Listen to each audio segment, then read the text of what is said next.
So,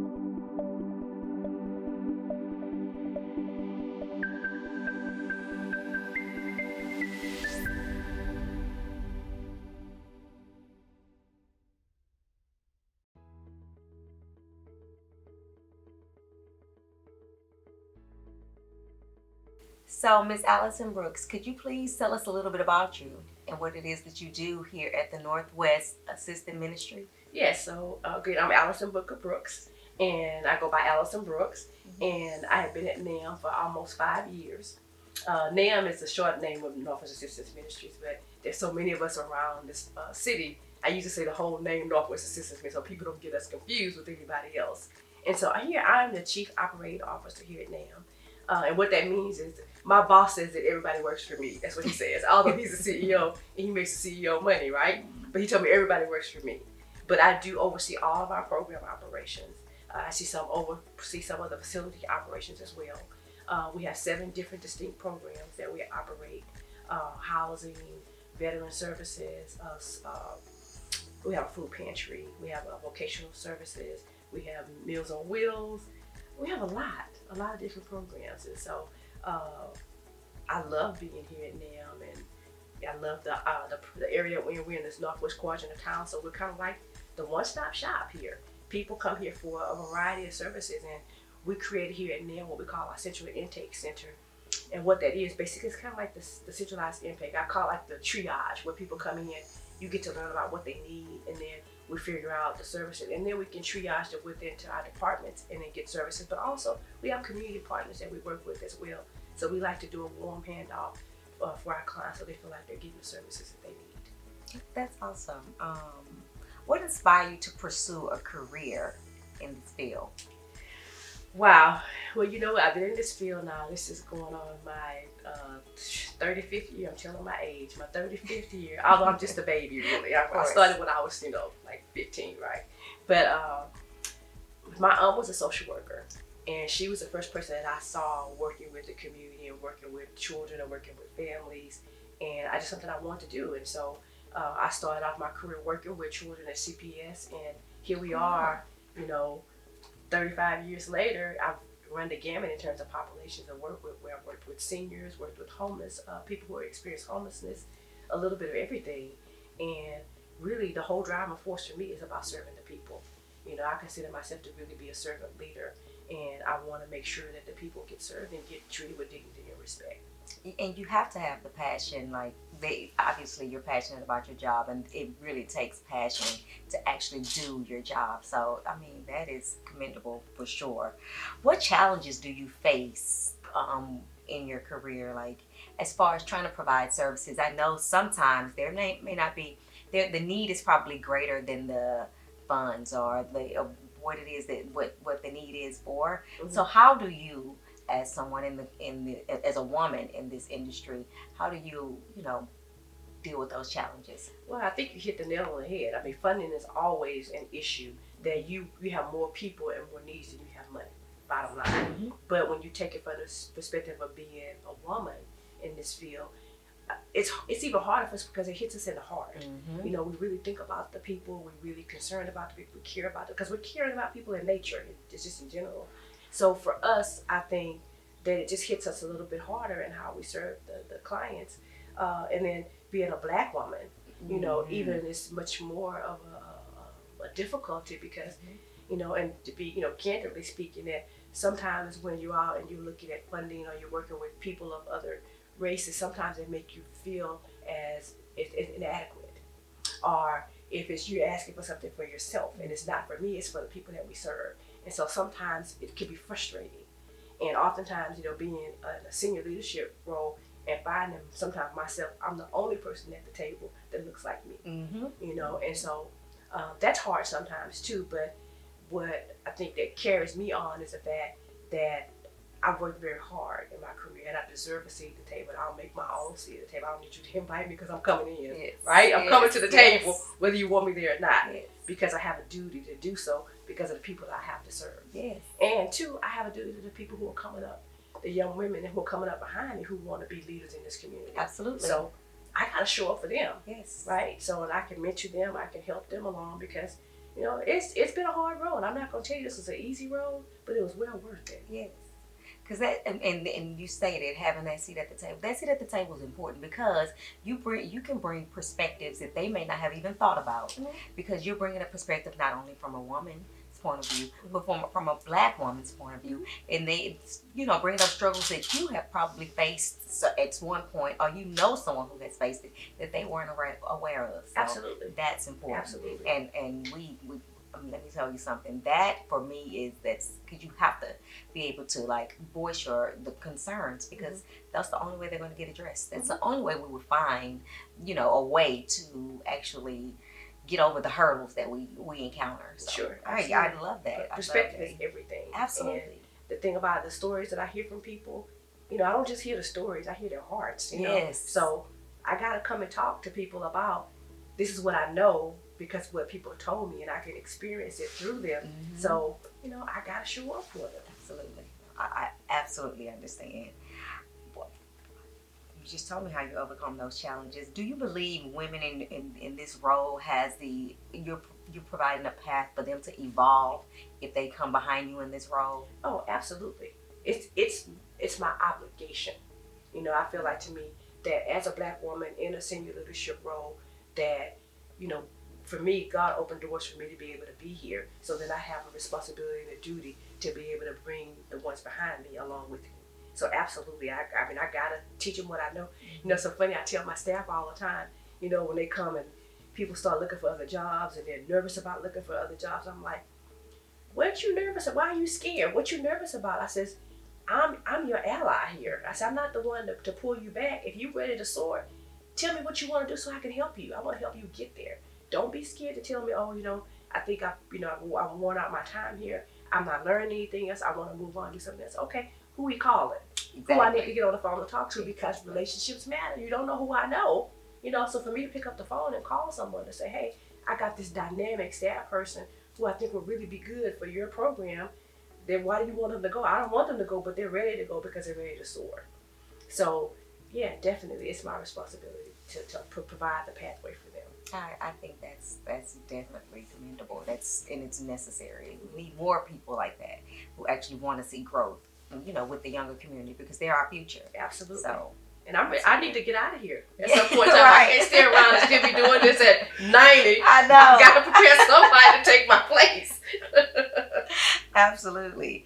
Can you share some significance behind, the driving point what you do? Like, y'all provide a lot of services under under this umbrella. You provide food services, you provide housing, rental assistance, like you provide a number of things. Mm-hmm. Can you provide like a story that was very significant to you and what your role in it? So at this organization, or just in life in general? Just, whichever one you think is like the most significant, and what made you, what motivates you to continue to move forward, the significance behind it. So I'll tell you a really quick little story that something happened to me. And it wasn't when I was here. It was actually when I was working at CPS as a young professional coming out of, just starting out and just learning about stuff. And I had this client that she had a baby. And this even makes me teary. It's been so long ago. But she had a baby, and she was going to visit her baby at the hospital, but every time she'd go to the hospital, she would fall asleep. And the people at the hospital kept thinking that she was on drugs. So they called CPS to do a case for her to come to us to do, intervene and figure out what's going on with her. And so they wanted us to remove this baby from her because she couldn't stay awake. The baby had some heart issues, and they want to monitor. And a lot of different things was happening with the baby, so they were trying to train her on how to take care of this baby, but she could not stay awake to learn the training. So something in my spirit just said, something's not right. So I asked her, I said, go to your doctor and find out what's going on. I said, because maybe your blood sugar's dropping, something happening. Long story short, her blood sugar was dropping. They changed her, adjusted her medication. She was like a different person, but systems, when you talk about systems and putting people in systems, how things work, and they do these cookie cutter kind of things. The ordinary thing was to just remove this baby, put them in foster care, right? And I'm thinking, not on my watch. Yes. And so I was a little nervous and scared because what I'm going up against, regional directors and saying, hey, no, let's not take this woman's baby from her because I really think something else is happening here. I'm not picking up drugs. I'm picking up something else. And sure enough, it was something else. Lady did this whole remarkable turnaround. She was able to take care of her baby. She learned the information. And just think, if I did not speak up for her and did not step in for her, she would have been another statistic that her baby had gotten removed from them and in CPS custody. And I have nothing against CPS, but what I do know is that once people's children get into that system, it's very difficult to get them out. And so I just couldn't imagine, that happening to this class. So you said, what that itself motivated me. The fact is that I always got to stand up for what's right, regardless. Mm-hmm. Not worried about, because clearly when you start going up against people who are in higher control, people can get intimidated, get upset with you, and heads can start to roll, mm-hmm. and they want you gone because you're challenging them. Yes. And I was scared. I'm not gonna tell you I was very scared because I'm new, I'm young. I got bills to pay. I just bought a new car. My dad told me not to do it, but I got this new car. If I lose my job because I'm standing up for somebody, I'm gonna be in trouble. Yeah. But I felt good about the decision. Although it was hard, I felt very good about standing up for this woman, and I haven't backed down since. And I'm gonna continue to stand up for what's right. It may feel right to me, may not appear right to somebody else, but it doesn't matter to me because if I know I'm doing the right thing, mm-hmm. and somebody's going to be better for it, then whatever the other outcome of it, and if something outcome is negative for me, mm-hmm. I'm okay because I know where my help comes from, right? I know where my source of income comes from, so I don't worry about that anymore. At that young age, I ain't know no better, right? Yeah. But now I know what I know that I know. Mm-hmm. I'm not worried about that. Yes, because you have a greater purpose. Like that's Absolutely. What it is. Absolutely. Everyone's here for a purpose. I definitely Absolutely. Agree with that. What is the biggest misconception about the work that you do? Wow. I would say that people, the clients think that we don't care. Mm-hmm. They think that we don't care, and they think that we're doing it just for the money. And if they only knew that the money ain't what you think it is. Yes. The money's not what you think it is. And that, I have an MBA, I can go make a whole lot of more money than doing what I do here, but I do it because I really want to. Mm-hmm. But that's probably the biggest misconception. They think that we don't care, and it's about money for us, and it's not. Yes, we get that as well. People don't understand, like, you have to have a heart mm-hmm. to do this type of work, mm-hmm. because if not, you're not going to succeed. Some people, obviously, if they get into this line of work and they see the work because it's a lot of work that goes into assisting Absolutely. People who are in need. Absolutely. And if you get into that line of work, you have to have the heart for it. They have to understand that. But what they don't understand, I think a lot of times, is they think it's an unlimited flow of money mm-hmm. when there isn't. Yeah. We can't help you because we don't simply have it. Right. If I had it, you can have it. Yeah, absolutely. Yeah. And I'm not trying to figure out how to screen you out. I'm trying to figure out how to screen you in. Yes. And one of the things that my staff would hear me say all the time is that you got to hear the people's pain through their anger and frustration because they're mad and pissed off at us mm-hmm. and they're talking to us crazy any kind of way. I said, but when you hear them, hear their pain under that. I said, because that's really what it's about mm-hmm. because they figured out where I'm going to live, mm-hmm. how am I going to feed my children, mm-hmm. My light's going to be off. That's when all that stuff and all the experts they use to it, that's all they're saying. That's Absolutely. It. I said, so it ain't personal. It's mm-hmm. not personal. It is about they're scared and they're mm-hmm. in pain and they don't know what to do. I can't imagine what I would do if I could not feed my children mm-hmm. or I could not feed my husband or I can't imagine what that would be like. Or I'm in jeopardy of possibly being homeless. Yeah, absolutely. I've had already so many doors shut in my face. So I get it. Absolutely. Yes. So what legacy would you like to leave behind? Legacy for me is that when I want people, when they think about me, is that I'm not the knower and the doer of everything, but I'm the connector of everybody. That I want to connect people to what they need and who they need. And so I'm constantly, making phone calls. Let me call this person. Let me make this connection for me. Let me introduce you to this person. Because I just think that everything you need is just one connection away. Mm-hmm. So that's my legacy. I want people, they say, well, Allison knows everybody. She's connected to everybody. Call her. She probably knows somebody. And people laugh and say, Allison, you could be in another country. And people, hey, Allison. And that has happened to me before, no joke. That I want people to know that I really get invested in what I do, and I want to make the connection. I want people to get what they need, whether it's professional, personal, doesn't matter. But if I can be a conduit and help people get that. That's what I want to be known for. Absolutely. I completely understand that. Considering that I provide constituent services for the Housing and Community Development Department. That's my passion, making sure I connect people with the resources to give them the assistance that they need. And it's because that's important. It's very important. And it makes you feel good that people say, oh yeah, you gave me this resource. And tell my staff, don't give out something that you don't know don't work. If you don't know if it don't work, call a number. If it's disconnected, don't give it to nobody else. Because I hate when people call me and say, oh, they gave me this number, but it was disconnected. Yes. Why or they say they don't provide those services. Yes. No. You need to know. So when you won't hand them off, they get what they need to get. They don't have to come back to you and be mad. They can say, oh yeah. And mind you may not get what you need, but at least if you got the number, they may can direct you to the right person. Exactly. So you got to do the work. It cannot be surface level kind of stuff. This is not surface level kind of work. This is like you got to dive deep. Yes, absolutely. And so you got to be able to step in. What you thought may have taken you 5 or 10 minutes to do, it may take you 35, 40 minutes to do, but guess what? It's okay. And the overall outcome is so much, it's gratifying. Absolutely. You help someone. Absolutely. Like if that is not gratifying, it is. And you are not in the right line of business. Because let me tell you something. I get so excited when I find out I was able to help someone with the small things, and that's definitely great.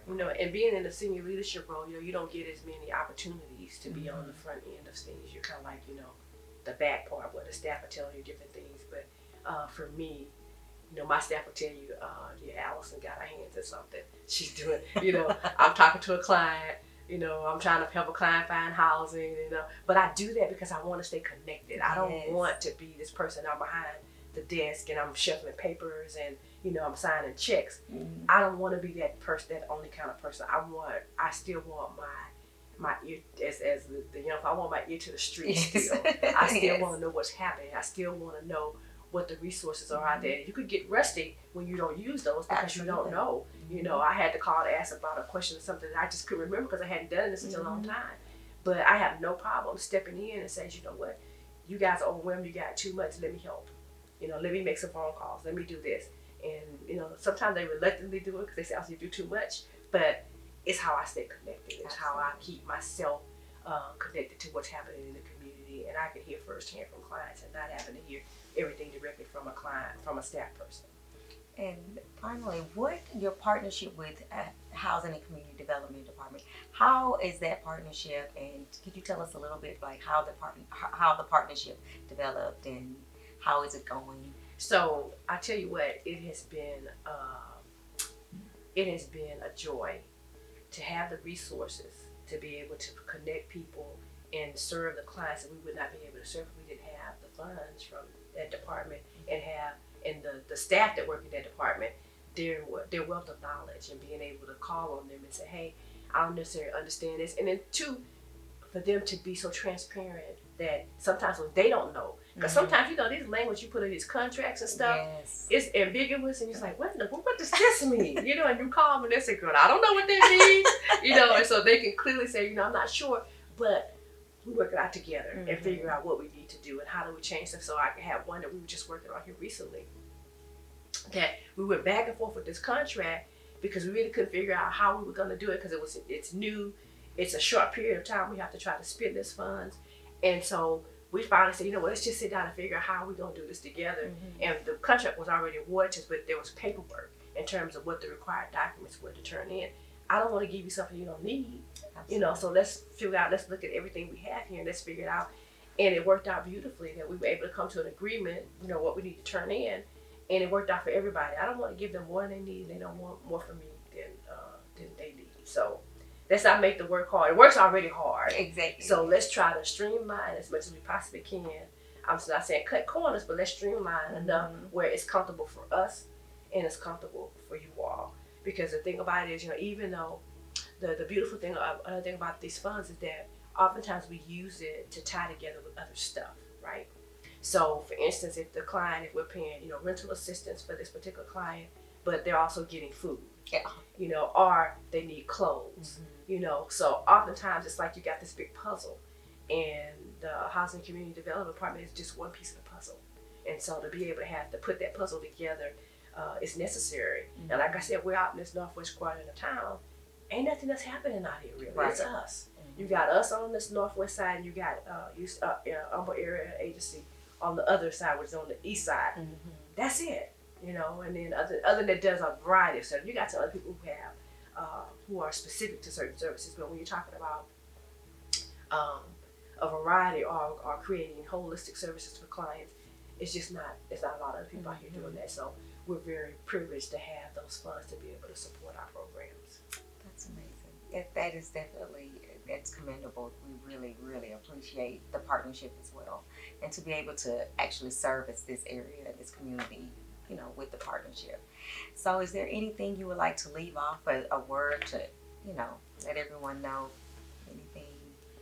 Encouraging words to move on? The encouraging words is that, you know, keep going. Don't stop. There's no reason to stop. The work is hard. Absolutely, the work is hard, but it's rewarding. It's what we do, and we were put here to be servant leaders. So serve the people and keep going. Well, it was a pleasure. Thank you. It's a pleasure. It was a pleasure, for sure.